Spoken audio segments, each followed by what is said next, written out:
Você concorda que a nossa casa normalmente é o nosso refúgio e seguro na Terra?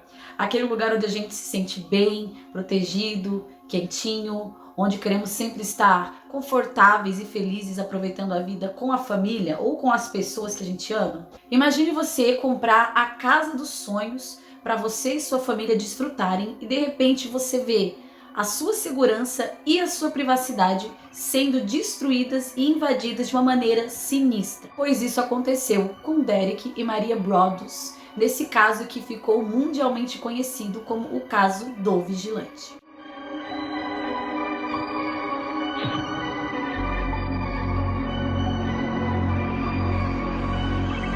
Olá, eu sou Jaqueline Airoso, sejam todos bem-vindos ao meu canal. Eu já vou pedir que você se inscreva, deixe um like no vídeo e, se possível, um comentário para ajudar o meu canal a crescer, já que ele é um bebezinho aqui no YouTube. No ano de 2014, o casal Derek e Maria Broaddus realizaram um sonho que era comprar uma casa, uma bela propriedade de 6 quartos, num local perfeito para eles. Na verdade, aquela casa era o sonho de qualquer família. A propriedade, agora mundialmente conhecida como 657 Boulevard, ficava em Westfield, a poucas quadras do local onde Maria cresceu. Já o Derek, ele cresceu no Maine, trabalhou duro e conseguiu subir na vida trabalhando para uma companhia de seguros de Manhattan. Os dois prosperaram até que conseguissem manter um sonho como esse, de comprar uma mansão de $1.300.000 ali em Westfield. Apesar de ser uma compra aí bastante cara, como vocês viram, além de comprar a casa, eles ainda iam reformá-la. Então eles compraram e não mudaram logo de cara. Eles queriam fazer algumas alterações, deixar a casa ali bem do gosto deles, bem com a cara deles. Então eles levaram um tempo ali reformando, enquanto isso eles mantinham uma outra propriedade também ali em Westfield, onde eles ficavam com as crianças. Eles iam de vez em quando lá para a casa nova, levavam as crianças para dar uma olhada, ver como a reforma estava indo, ajudando em algumas coisas mais simples, como pintura, por exemplo, e assim eles iam levando até que a reforma terminasse e eles pudessem se mudar. E foi justamente em uma das noites em que o Derek tinha acabado de pintar uma parede, ele foi até a caixa de correio para pegar algumas correspondências e, no meio de algumas contas que haviam chegado, ele percebeu uma carta meio diferente, estava endereçada para o novo dono. Essa carta dizia: Querido novo vizinho do 657 Boulevard, permita-me dar-lhes as boas-vindas ao bairro. Como você veio parar aqui? O 657 Boulevard ligou para você com a sua força interior? O 657 Boulevard tem sido o assunto da minha família há décadas e, à medida que se aproxima do seu 110º aniversário, fui encarregado de observar e aguardar sua segunda vinda. Meu avô vigiava a casa em 1920 e meu pai na década de 1960. Agora é a minha vez. Você conhece a história da casa? Você sabe o que está dentro das paredes do 657 Boulevard? Por que você está aqui? Eu descobrirei. As cartas contavam alguns detalhes sobre as crianças, por exemplo, sobre a idade deles, algumas características físicas, sobre as reformas que estavam acontecendo lá dentro, ou seja, eram coisas novas, atuais. As cartas falavam sobre coisas de dentro da casa, sobre coisas que eles estavam fazendo dentro da casa. Muito assustados, intimidados com aquelas cartas, o casal Broaddus ali procurou então os ex-proprietários da casa, que moraram ali por mais de 20 anos, que era John e Andrea Woods. John e Andrea Woods moraram 23 anos naquela casa e falaram ali pro casal que eles viveram em paz, que ninguém nunca lhes incomodou e que pouco tempo antes deles se mudarem, eles receberam sim uma carta do vigilante, só que eles não deram importância para a carta, eles receberam, jogaram fora e o assunto acabou ali. 15 dias após a chegada da primeira carta, chegou então a segunda. Ela continha mais detalhes, mais coisas que teriam sido vistas de uma perspectiva que era impossível que alguém tivesse olhando de fora.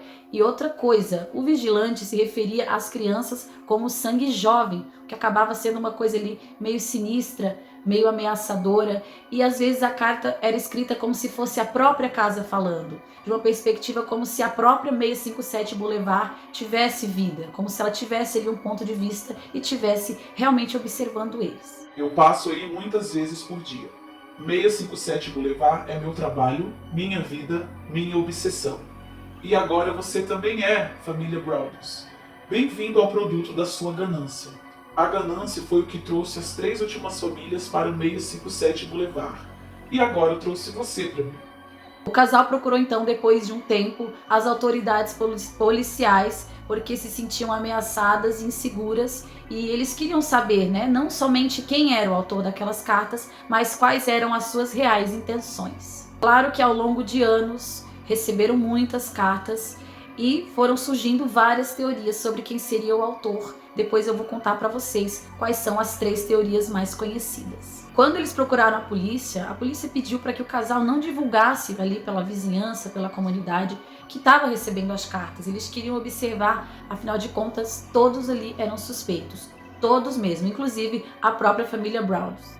Apesar dessa preocupação inicial e desses rumores das cartas acabarem tomando uma grande proporção, a polícia não conseguiu ajudar eles de maneira efetiva e eles se sentiam cada vez mais inseguros. Eles tentavam ao máximo não levar as crianças lá para 657, o que acabava gerando uma situação complicada, pois a casa em que eles moravam ali em Westfield também já tinha sido colocada à venda, afinal eles estavam tendo grande despesa com a reforma e com a aquisição da 657 Boulevard.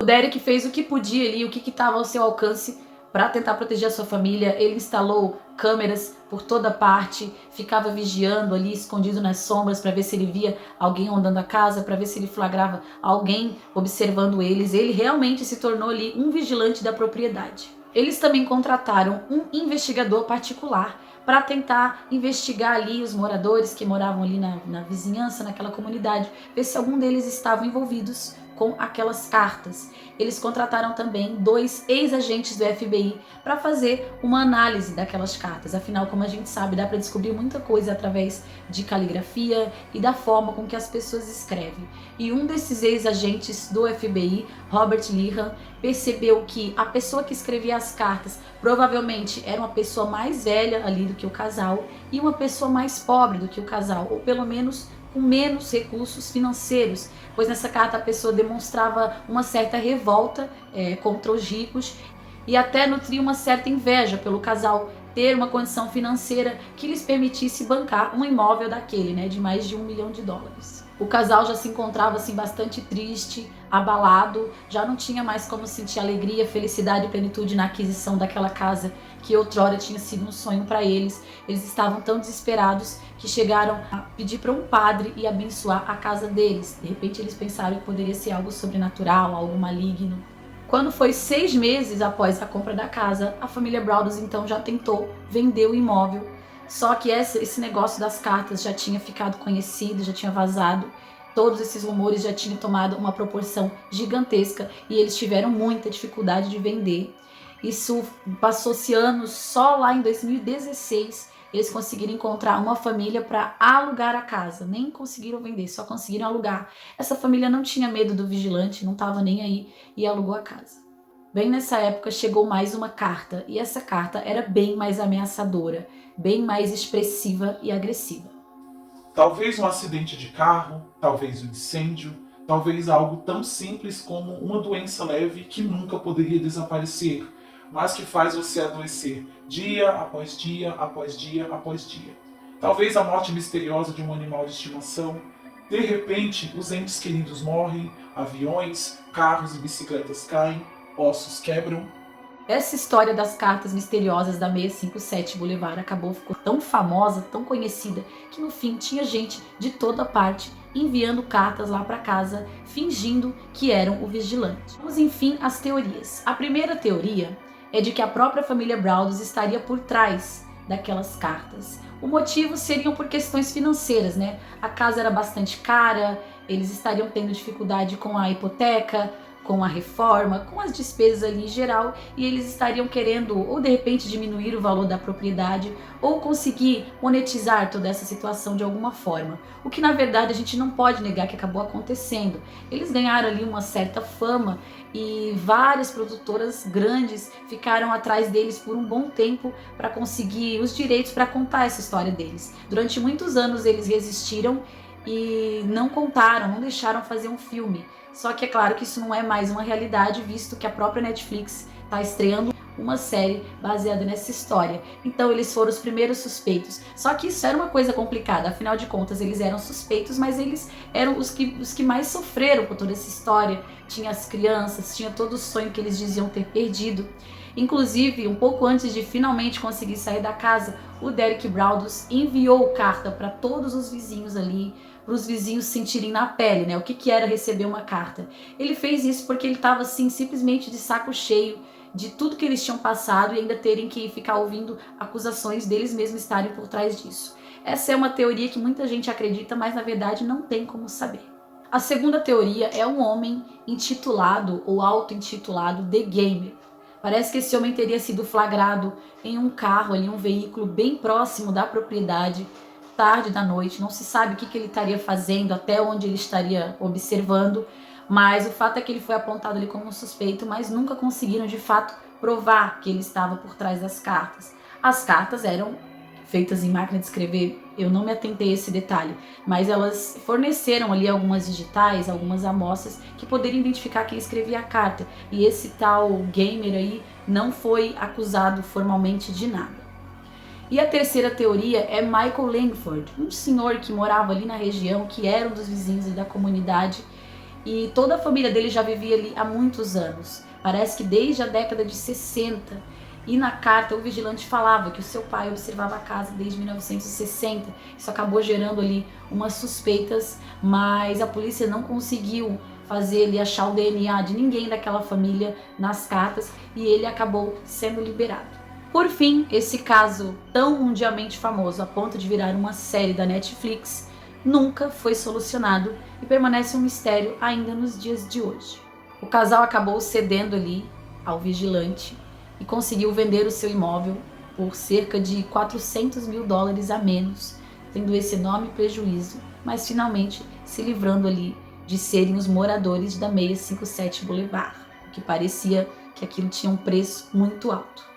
Atualmente a família Braudus vive no completo anonimato. Eu acredito que eles vivam mais escondidos mesmo, que tenham decidido ficar ali na encolha, mais discretos, até para a proteção dos seus filhos. Tinham 5, 8 e 10 anos, então acredito que pelo bem da família eles decidiram manter a discrição sobre tudo. Esse foi o caso de hoje e não se esqueça de assistir O Vigia na Netflix, que estreou hoje, 13 de outubro, baseado nessa história real.